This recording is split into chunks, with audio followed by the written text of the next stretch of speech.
So I think that reflection alongside action are two of the most important things that you can do with your time. Reflecting on how your life is going, reflecting on how your year is going, deciding what you're going to do to change if you're not super happy with your situation, then taking action on those changes. So in this video, I'm going to do a little mini life audit of how this year has gone for me so far. How I've done on the goals that I set in my Reset Your Life challenge. If you haven't watched that, link here and down below. Where I haven't done so well, some decisions that I'm making going forward. This is like bare bones, very simple reflection process. But if you do want to follow along, I do have a worksheet. I'll have it linked in the description below. You can sign up for my email list as well as get a free worksheet. So I think a really good way to start out a life audit, mid-year review, is to look at the positives. What have you achieved? Where are your wins? Where are you feeling good? Often your first reaction to this question, especially mentally, is gonna be like, nothing. I've done nothing. Because you literally forget how much you've accomplished. I know when I was sitting down to plan this video, I was just like, but like, what have I done?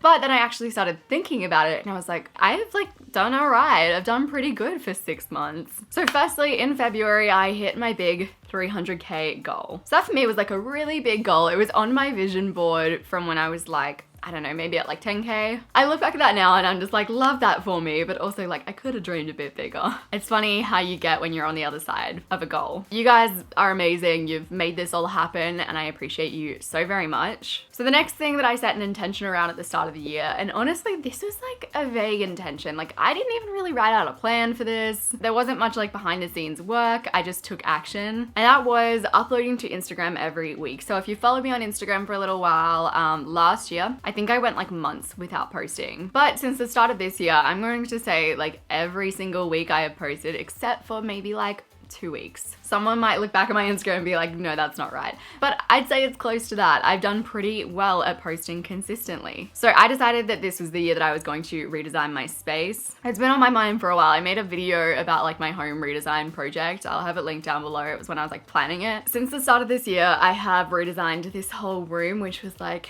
it was a lot. It was a lot more work than I actually expected it to be. If you want to watch the process of getting this room from here to here, definitely do. I'll have that video linked down below and up here. But I am so happy with the outcome. I feel like my space is lighter. I'm able to be more productive in it. I feel more inspired in my space.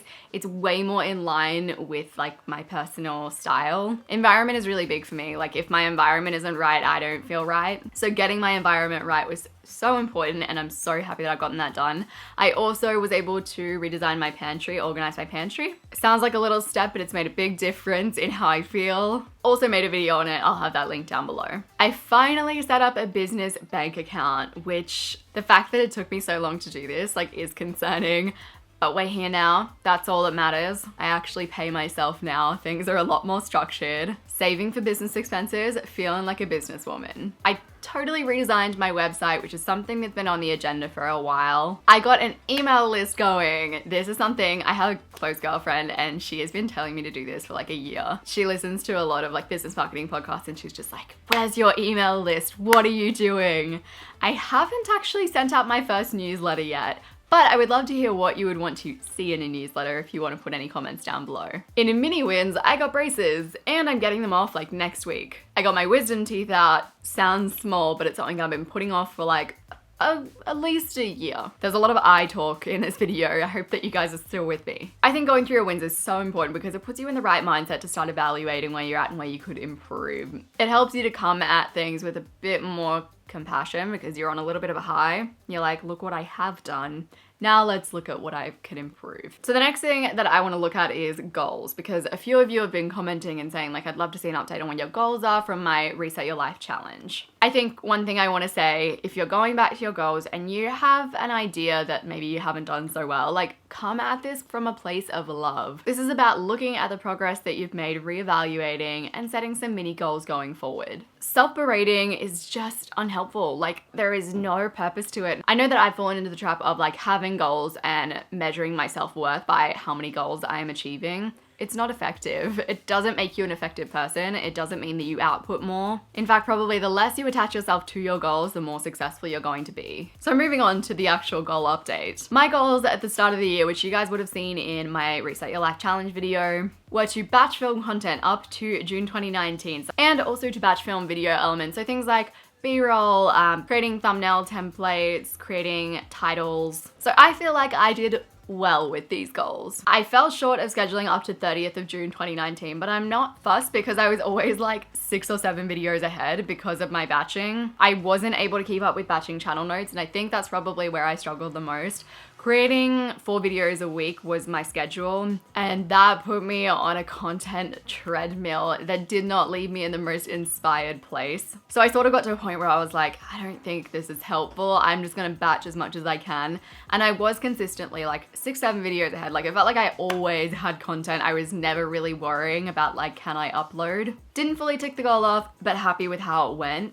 And I think that's probably like the more important factor to measure. The second goal, I feel like I did pretty well. Like, I batch filmed a whole bunch of B-roll. I fully cleared out my B-roll. I had all of this old stuff and it was horrible. If you don't know what B-roll is, it's just like that footage that I overlay on my videos of me like writing or like drinking a cup of tea or walking or whatever it may be. It makes my videos more engaging. You're probably going to see in this video a video without much B-roll, and it is harder to keep your attention when it's just my beautiful face talking. I created so many titles. So for all of my editing this year, it's been amazing because I haven't needed to create any new titles because they've all been there. It literally took me like 1 afternoon to do it, and I was like, this has made such a difference. I batched my Instagram photos like I mentioned before. That was like a big win for me. So it has to be mentioned twice.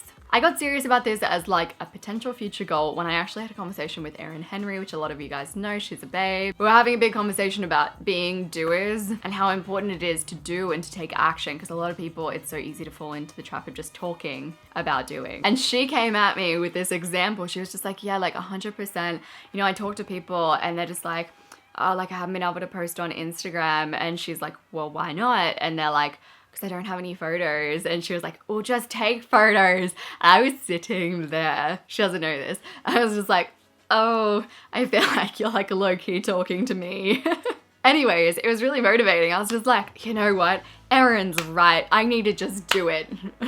I didn't take action straight away, but as soon as I went into 2019, I was batching my content and I feel like I've done so much better for it. So Erin, if you're watching, thank you. I appreciate you. So I have set another big goal since then, but it's something I want to keep on the down low. I've made progress on it though, so content with that. If you haven't set any goals for the rest of the year, I would suggest setting a quarterly goal, a 3-month goal, a 90-day goal. Short goals are so much better. They're so much more tangible, and it's really hard to predict like in a year's time whether that's where you want to be. Often in the past, I've found if I've set a goal at the start of the year for the end of the year, I'll get to like the middle of the year or September and I'll be like, yeah, that's not really like in line with me. Like, I'm not feeling in sync at all with those goals. Whereas if you set a quarterly goal, like it's a short enough time period for you to still feel in sync the entire time. If you do want a guide to setting your goals, I did create a video on that in my Reset Your Life challenge, so I'll have that link down below. So the next question that I think is really important to ask quite frequently, really, not just mid-year, is around where you're not feeling quite right in your life. I think reflecting on what isn't working is as important as reflecting on what is working. And you're watching these videos, like you're a self-aware human being. You have the ability to tap into how you're feeling and pick up where things are off and take action on it. I think that all of your emotions, they carry a message, and often that message is telling you to change some aspect of your life at least. So for me, there is one big change that I want to make going forward, and that is to put my side channel notes on hold for a period of 8 months. I'm vlogging today and I was talking to the vlog and I was saying like there is a lot of shame associated with this decision, because for me, admitting that I can't do all of the things, like it's hard. I think that's hard for anyone. This is something I've been tossing around for a little while now. Even while I was creating the Thriving on YouTube course that I created, I'll have that link down below if you want to check it out. While I was doing it, I was like, I don't feel in sync. Like, I don't know if this feels right. I love channel notes, and in my head, I'm like, I would love to run like YouTube workshops. I think that would be so much fun. Love to create a podcast for it. Would love to do group programs for it. Like, there's so much potential for that channel and I have a lot of love for it. But Michelle B comes first. Generally, if you're in a conversation with me, like I'm not going to lean towards like marketing. I'm gonna lean towards behavior change or like goal setting, achieving things. Otherwise, it'll probably be like how to improve societies, but that's a whole nother thing. So while I do love like the marketing and creation side of things, this channel comes first because it is where my love really lies. So to be completely transparent, I felt really disappointed in myself when I came to this decision. There was a lot of comparison that went on in my head that I had to look at from an outsider's perspective, going like, you know, there's all these YouTubers out there. They have like 3 channels and they have a podcast. Like, how can you not keep this going? But the reality is, if I want to be an essentialist and if I want Michelle B to thrive in the way that I do want it to thrive, if I want to bring this vision to life that I have, especially while I'm still working 3 days a week, like channel notes just has to go to the side for the time being. There are a few personal things that do feel out of sync, but you know, for the sake of boundaries, we love a good boundary. I won't push them onto you in this video. So that was a bit of a mini like mid-year life audit. I literally haven't done a video like this in so long, and I feel like I've been talking a lot about myself, so we'll see how this video goes. I don't see it being a video that will thrive on my channel, but hey, there have been a few of you that have been asking for updates like on my goals and like how I'm going, so I hope this was insightful. I didn't want to make this a super intense process. I literally just wanted it to be like sit down, do a little bit of reflection, make some decisions. I've actually created a full mid-year life audit workbook. It's a little bit more intense than this video. I'd recommend downloading that workbook and then also downloading the how to figure out what you want workbook, because I think those two in conjunction could be really helpful for you if you're sort of at a point where you're like, I'm stuck in a rut,